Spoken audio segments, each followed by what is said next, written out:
The investigation into the high school massacre is slow-moving and dangerous. The two gunmen who went on the rampage booby-trapped the building and even themselves. All day long, investigators have searched the homes of both teenage killers. In one of them, police say they found bomb-making materials. Specially trained officers searching the school today found close to 30 explosive devices all around the building. Authorities have also revised the death toll, now saying 15 people were killed, including the two gunmen. Most of the bodies are still inside the school, but families of the murder victims have been notified. NJ Burkett begins our coverage. He is live in Littleton, Colorado. NJ.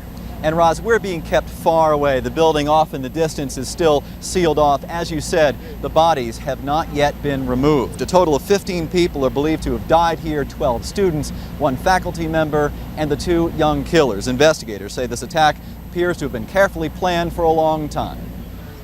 One by one, students returned to Columbine High and left bouquets of flowers in a park half a mile away. A little bit of pain, a little bit of everything at once. It's deep, you know, but just got to be strong. Parents, hug your kids. Pray that, be happy that you're with them. Kids, grab your friends, hold them tight, and never be mad at people because it could happen in a second that they'll be gone. Investigators found their first pipe bomb in the parking lot, and the Denver bomb squad immediately sealed off the building. Robotic cameras later found the entire school was booby-trapped. Eric Harris and Dylan Klebold had apparently committed suicide, but investigators say they spent their final moments rigging the building and their own bodies with more than 24 pipe bombs. Amid the gunshots and bomb blasts, hundreds of students ran for their lives, stalked in their own school by 2 of their own classmates who went on a rampage. People were getting shot all around me. There was a guy at a table right next to us, next to me and her, and they just shot him and then walked away, and then he was just sitting there in a pool of blood. Detectives now believe they entered the school through a back door and stormed down the hallways. They cornered students in the cafeteria and the library where there was nowhere to run. Witnesses say they laughed as they fired their weapons, executing their classmates who begged for their lives. They were shooting anyone of color wearing a white hat or played a sport, and they didn't care who it was, and it was all at close range. Screaming after they'd shoot up something, they'd go, woo! Just a pleasure for them. This morning, students packed a prayer service at a local church and stood in the parking lot, embraced one another, and wiped away their tears. Graduation was less than 2 weeks away. Amber Burgess is Columbine High School's homecoming queen. I don't even know if people are going to be able to walk back in the school again and see empty chairs, and it'll be horrible. Now, they have been attempting to identify the bodies inside the school all day today. At a news conference just a few minutes ago, the county prosecutor updated reporters on their efforts to identify the bodies. We have completed tentative notifications to, I believe, all of the family members of the people who are still inside the school. Only 2 of the victims have been removed, at least the last time I was down at the scene. We have a number of others that are still at the scene, but we've completed those tentative identifications to the families and notified them that based on descriptions and other criteria that they have provided to us, that we've been able to identify them.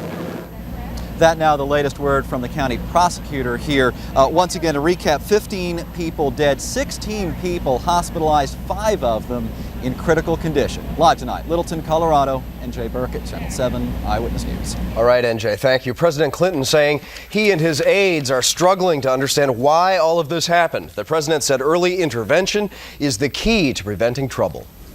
We must all do more to recognize and look for the early warning signals that deeply troubled young people send often before they explode into violence. Surely more of them can be saved and more innocent victims and tragedies can be avoided. The White House says President Clinton may visit Littleton, Colorado at a time when it is best for the community. Ross? The two killers belong to a group of students that named itself the Trenchcoat Mafia, and we are beginning to learn more about these teenagers. Stacey Sager is live in the Eyewitness newsroom with that side of the story. Stacey. Well, Roz, they wore black trench coats, combat boots, and some wore Nazi crosses. They hated jocks, loved the internet, and were fascinated by World War II.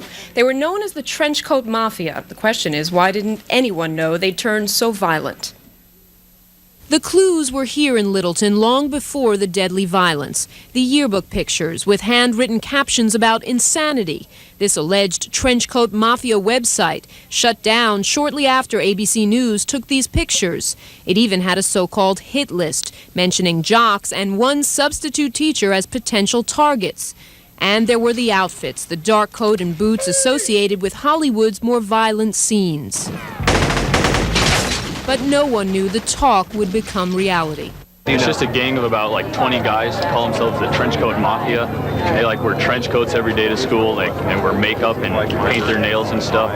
They're just I don't know, everyone kind of thinks of them as different, and they always just hang out with themselves only. I mean, they looked like, they sort of had vibes of, not exactly loving everyone.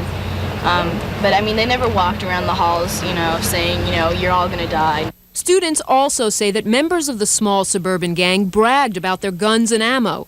One cyber chatter even recalled a previous warning that a certain El Caress wrote about preparing for the big April 20th. You're all gonna be sorry. Terrorism experts widely know that this time of year has been extremely violent throughout history. April 19th is the anniversary of many painful moments, from Waco to Ruby Ridge to Oklahoma City. And this past April 20th was the 110th anniversary of Adolf Hitler's birthday. April 20th might just turn out to be a watershed date for an event such as what occurred in Colorado, and might in the future precipitate other types of events like this. Experts we talked to feel it is tragic the isolation and hatred went undetected at the school, yet they say the key to preventing future violence may really lie with parents and kids at home. Teach them they're allowed to express their anger in words. They're not allowed to act on them. If they don't act on it with you, they will learn how to control their anger as they get older. Now, police have been interviewing the family members of the two teenagers responsible for the shooting. We now know that one of them, Eric Harris, also posted violent lyrics and recipes for pipe bombs on the internet. And his final entry in an AOL chat room, which was posted yesterday morning at 8:41, read, "Today is my last day on Earth." Rob. Disturbing. Thank you, Stacey. The Vatican led world reaction to the horror in Colorado. Pope John Paul is calling on Americans to respect the dignity of human life. In London and other major capitals around the world, the shooting grabbed the headlines, knocking the war in Kosovo off of the front pages. A Tokyo paper labeled America as a sick gun society, and Australia's Prime Minister called the shooting an act of terrorism.